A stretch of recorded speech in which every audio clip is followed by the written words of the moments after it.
In tonight's Top Gear, a unique motorcycle offering exhilaration and comfort. Does four-wheel steering give better car control? And a new way to learn how to handle a skid.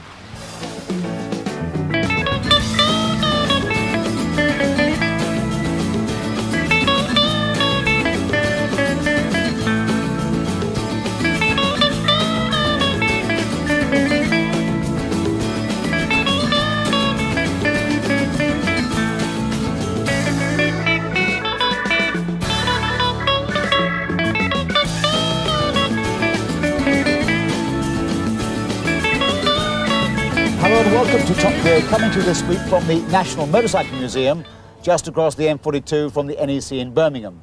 Inside there's an amazing collection of over 500 bikes that span really the entire history of the industry in this country, but this is undoubtedly one of the most remarkable. It's called the Quasar, now 10 years old, but it still points the way towards, well, a different and perhaps safer form of motorcycling, and we'll be seeing more of this and others like it later on.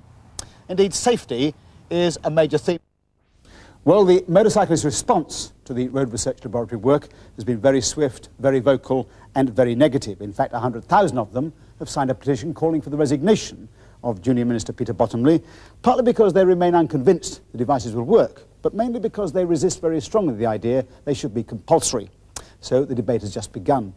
Now, there is another approach to motorcycle safety, one that calls for a quite different kind of bike, one that means abandoning this traditional horse riding position. Paul Blezard has joined the team to look into the world of feet first. Modern motorcycles are better in most ways than their predecessors. They have more power, better brakes and much better tyres and suspension. But big bikes are expensive to run. They can use as much petrol as a medium-sized car because they're not very aerodynamic. On a sports machine like this very fast Yamaha FZR1000, crouching down gives reasonable wind cheating, but it's nowhere near as comfortable as riding the new Honda Gold Wing, the ultimate in touring comfort. But there is another kind of motorcycle which avoids the traditional choices. It's aerodynamic and comfortable at the same time, and maybe safer too. It's called a feet-first bike, or FF for short, but only the name's new. The idea of a machine which combines the comfort of a car with the exhilaration and agility of a motorbike has been around for a long time. The traditional head-first riding position came from the need to pedal on the earliest motorised bicycles, like this 1905 Indian. Once pedals were no longer necessary, some people realised that it was possible to have a really comfortable seat and a lower centre of gravity, like on this superb water-cooled 1000cc 1912 Wilkinson. Then in the 1920s, the very popular Nera car combined a very low centre of gravity with an advanced steering system, which separated the suspension from the steering and gave it a legendary stability. Then in 1926, Sir Elliot Verdon Roe built this monocar, which had not only a very advanced chassis with single-sided wheels at both ends, very low centre of gravity and a very low seat, but also this bodywork to protect the rider from the worst of wind and weather. And he regularly used to ride it from Southampton to Manchester and back with just normal outdoor clothing. In the early 50s, NSU showed that a recumbent feet-first position was the secret to going really fast, shattering world speed records with their flying hammocks. Racers got the message about streamlining, but they kept the traditional head-first riding position. This unique Norton Neela, now in the Sammy Miller Museum, represents the most extreme head-first design.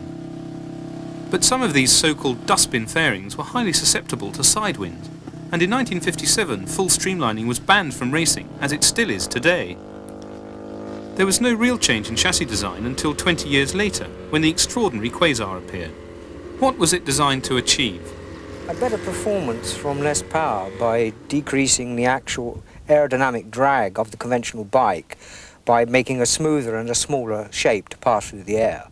On top of this, we really wanted to be able to travel through more of our winter season, you know, August, September and so forth. And for this, we needed better protection for the rider.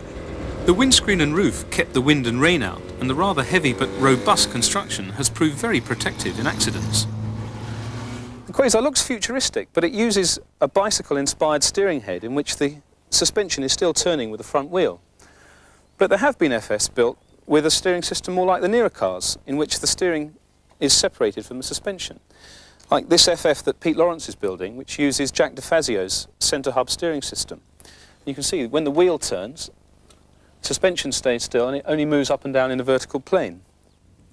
This is the latest feet first bike, although you can see its similarity to the Avro monocar of 60 years ago. It's got the advanced DeFazio steering, and it also has handlebars which steer more like a car steering wheel.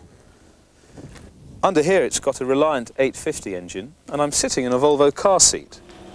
The Voyager was designed and built by Royce Creasey, the man who coined the term feet first. He claims the concept improves comfort, handling and safety. Comfort because of the better riding position and wind protection, handling because of the low centre of gravity and sophisticated steering. But why safety? Well, first of all, it's more agile, so it's easier to avoid accidents. But secondly, you stay with the vehicle in an accident and are protected by it.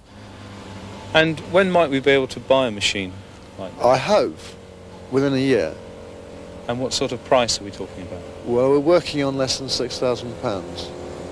British industry can't offer an FF for sale at the moment, but British ingenuity has resulted in enthusiasts all over the country building their own.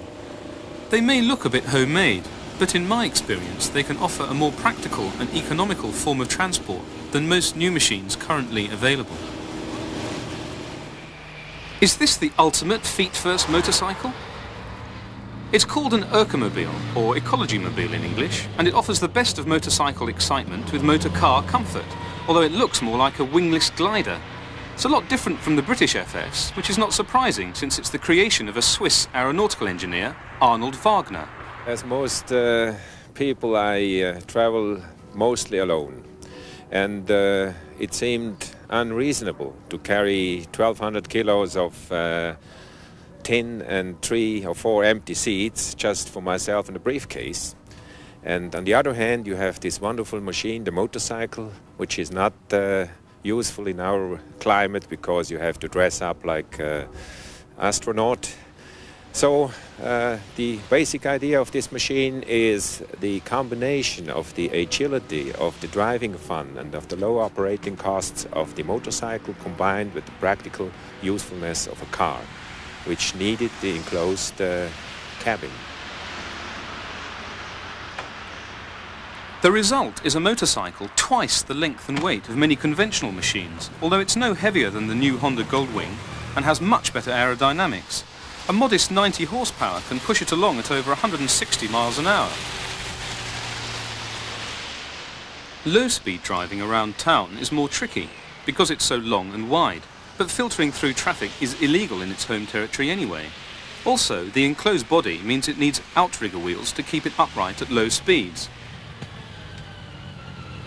Once they've been lowered, they have the effect of making the Ercomobile handle rather like a motorcycle and sidecar.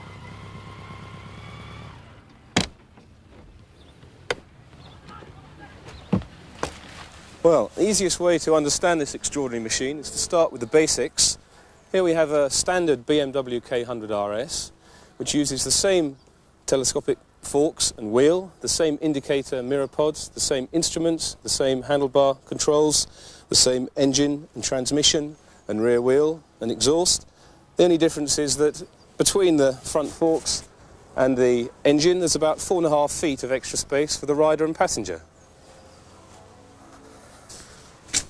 Well, holding it all together is this all-enveloping bodywork of Kevlar and fiberglass, which provides all the strength you need. There's no frame as such. You can see there's a car-type cabin with seats, inertia reel seat belts, plenty of space behind the passenger for lots of luggage for 2 people. Below that space, there's the engine, all enclosed by the bodywork, and of course, your legs are enclosed as well, so you can't put your feet down, hence the need for the outrigger wheels. But what's it like to ride?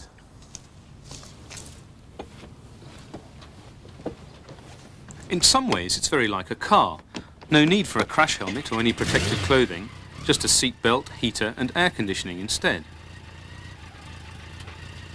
In place of the BMW first gear, there's a reverse fitted in the K100 gearbox, essential with a bike weighing nearly 900 pounds.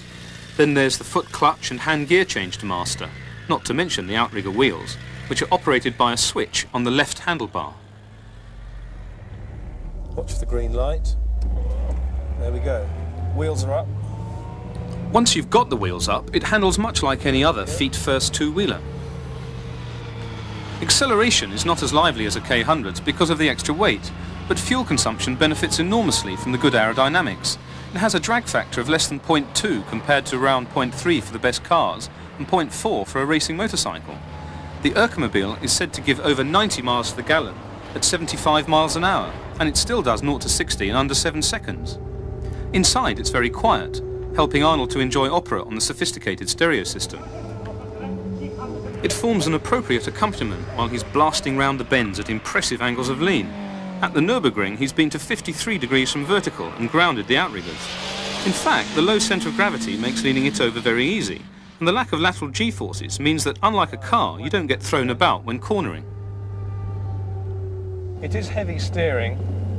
It does move about a bit, but it's important just to let it go. It's kind of self-steering to a large extent.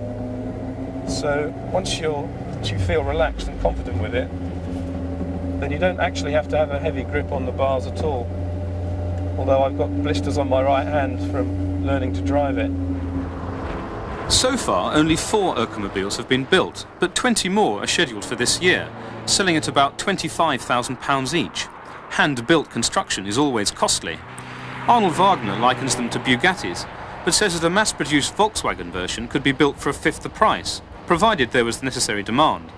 That may seem unlikely now, but Switzerland already has draconian exhaust emission controls to preserve the environment. If governments ever took serious measures to conserve fuel and space, the ecology mobile might prove to be the shape of things to come. Now, the nearest styling to the Ercomobile in the museum here is this record-breaking Triumph from the 50s. And it was really the exploits of this bike at Bonneville Flats in the States that led to the long and distinguished line of Triumph Bonneville road bikes. This was built in '81. The last of the line was built just last month. And that decline really is symptomatic of the malaise that affects the entire industry, with sales down by 70% during this decade. Is it too much to hope, perhaps, that the now struggling feet-first designers could be the start of a whole new British bike industry?